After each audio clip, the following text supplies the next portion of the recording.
Good evening everyone. माझं नाव अमित कांबळे आहे आणि मी गेले वर्षभर झालं मी यूट्यूबवरती व्हिडिओ बनवतो आहे. मी कुठला तरी एक कॅटेगरीमध्ये व्हिडिओज बनवत नाही आहे.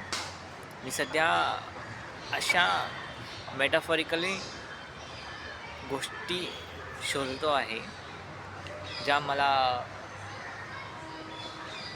मोटिवेट करतील, ज्या मला इझी होतील लाईफमध्ये पर्पोज शोधण्यासाठी. मला माहिती आहे की सध्या आपण सर्वजण एका अशा गोष्टींमधून जात आहोत ज्याच्यामध्ये बऱ्याच ठिकाणी आपल्याला आपला आपण पर्पोज शोधण्यामध्ये आयुष्यामध्ये गोल शोधण्यासाठी प्रयत्न करतो आहोत, पण ते प्रत्येकाकडून शक्य होत नाही. त्यामुळे मी असं विचार करतो आहे की मी ज्या काही गोष्टी वाचतो आहे आणि ज्या काही गोष्टी मी पाहतो आहे माझ्या डोळ्यांनी, मध्यंतरी मी पुस्तकांमधून काही गोष्टी अशा आहेत ज्या मी शिकलेल्या आहेत. म्हणजे त्यांना शिकणं म्हणजेच प्रॅक्टिकली परफॉर्म करणं. आय थिंक मला असंच वाटतं. आता मी जेव्हा अशा गोष्टी करून पाहतो, जसे की आता एकिगाई एक वर्ड आहे, जपानीज वर्ड.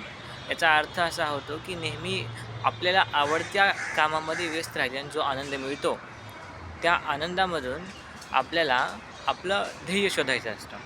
तो आनंदच आपलं ध्येय असतो. आता असं काम निवडणं आणि असं काम शोधणं प्रत्येकाला शक्य नसतं.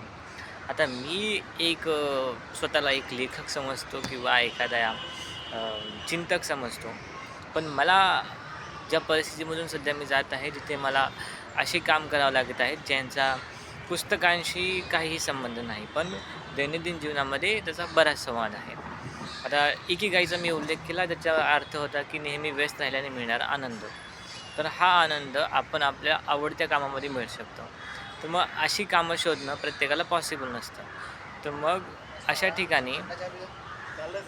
ठिकाणी अशी कामं शोधणं जी आपल्याला आवडतात किंवा जे काम करावं लागत आहे त्याच्यामध्ये आनंद घेणं हे गरजेचं आहे. तर मग मी यामधून एक बुक काढलेली आहे बाहेर, जिचं नाव आहे इकिगाई.